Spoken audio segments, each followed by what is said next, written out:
be unhappy if you put it, oh yes, go ahead. No, no, We can go for oh yeah, you don't can. Yes, can be. yes. So either we go for enhanced monofocal or EDOF. Super. So the aim of this case is to highlight the importance of studying the high order aberrations for patients going for clear lens extraction to know, and even cataract. What we are going to say about in my lecture applies for cataract or premium IOLs. It is just the same. The effect of the cornea or the lenses, either in clear lens extraction or cataract. Okay. Now, case number 2. This is MS39 for a patient. Now, this is pupil coordinate. According to Francisco in the CSO, he considers the pupil coordination are representative for angle kappa. So as if we are studying angle kappa. So the angle kappa here is 0.39, quite high. Usually it should be 0.2. All right, so we have a little bit high angle kappa. And here is the epithelial mapping. There is focal thinning, of course. And this is the axial. So it's obvious it is keratoconus case. This is keratoconus case. All right. And this is for the high order aberrations.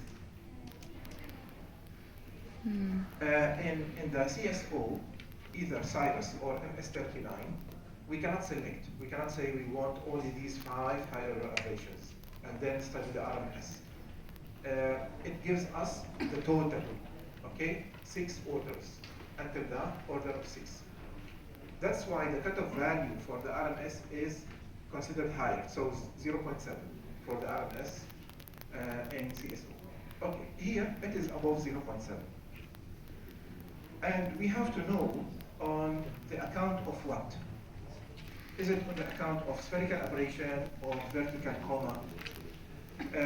As you see, from the shape here, it is obviously coma. Mainly it is coma. Okay? The spherical aberration is 0.58, so it is almost normal. The comma is 0.93, and the trefoil, residual means trefoil, 0.86. So this patient is typical for keratoconus. Okay. So what's your decision for this patient? And this patient has some astigmatism. There is astigmatism, which is, we can say 6 diopters of astigmatism based on the KM. Okay? So, and the best correct visual acuity for this patient is 0.8. So, and we want to do clear lens extraction for him. So, do we put toric versus non-toric? And do we put monofocal, enhanced monofocal, EDOF, trifocal? So, Dr. Tariq, what do you think? Well, in case of its keratoconus, I don't like to have a multifocal cornea and multifocal lens, even EDOF. So I would implant a toric monofocal lens for this patient. Toric monofocal lens. I don't do any sort of lumbar relaxing incision or any sort of cutting of the cornea, because this is a weakening procedure for the cornea that will weaken the biomechanics, which is already weak for the sake of keratoconus. Very good that you highlighted this point. Do you do cross-linking in advance? Maybe you were about to talk about this. Okay, Dr. Mohammed. These patients are never straightforward for a couple of reasons. The first thing is, if he has keratoconus, sometimes they are hyperprolate corneas with negative spherical aberration. The problem when you pop in a toric IOL, these toric IOLs are all the new fancy premium IOLs with a negative spherical aberration incorporated in the IOL. So this can augment the negative spherical aberration that's already found in the cornea, so you won't get a very, very optimal result. But the good thing is that you don't have usually toric IOLs that correct 6 to 8 diopters of toricity. So you can put a toric IOL to just, to decrease the amount of astigmatism, In these patients, I would definitely advise the patient, especially if it is a relapse, if it is a refractive lens exchange that doesn't have a considerable cataract, I would definitely advise him to do a cross-linking first, and then to stabilize everything, because the keratoconus we know is a dynamic thing, and maybe the axis of toricity will change with time, and you pop in a toric IOL. The other thing is, even if you decide to do a cross-linking after surgery, the cross-linking itself changes the pattern and sometimes changes the axis of the coma and the axis of the manifest cylinder. So in this patient, I would stabilize the cornea first, and then do a biometry later on. Our problem is we do not have toric IOLs that do not have negative spherical aberration. We don't have this. So we will not be able to put an SA or an NA, Acrisoft regular thing. So Marion has. Yes. Can I make a comment? It is quite a very philosophical comment on this case. So I would ask, maybe I missed, what is the age of the patient? Mm-hmm. And if the cornea is stable or progressive? Because I think that if it is a young patient, let's say, that can have progression or not, I will never remove the lens for several reasons. If it is a, let's say, old patient, over 40 or 50, we know that the cornea is stable, then we can make different thoughts, I think. So can I just a quick comment? The patient is 35 and it has been stable over the last 5 years. So the thing, I totally agree with what Mario said, but usually we encounter these patients in a slightly different scenario.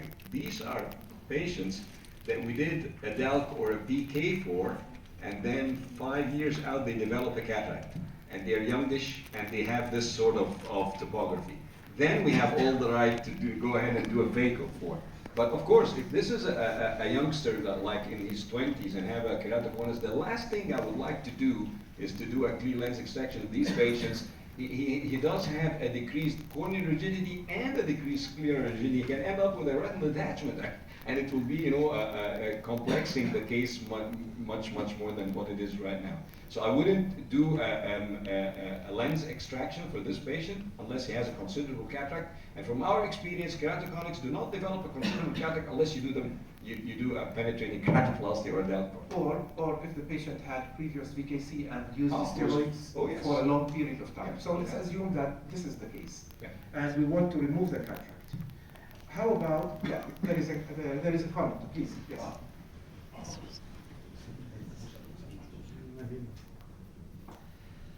I want to ask, the patient has a cataract? I thought the patient did not have a cataract. Is it a lensectomy?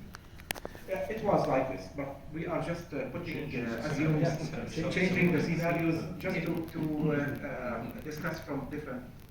If it's not a cataract case, I would agree 100% with Dr. Hosni with the first cross-linking and wait for everything to be stabilized, and then why not an ICL, a direct ICL, in a young patient instead of changing instead of a lensectomy. By the way, I'm presenting such cases because I see such malpractice. I see. Some doctors are removing the clearance. I am against this practice. I don't like clearance extraction. I don't do it unless there is high hypermetropia. Only high hypermetropia that cannot be treated. Yes. But unfortunately, we can see people till now, surgeons are doing clearance extraction for everyone. Yes. So, Can I ask you just a comment? I was invited in a debate defending or against clear lens extraction against one of our colleagues. So I thought this was a very easy task. I prepared the slides and the presentation. I thought it was a no-brainer and a very easy win. And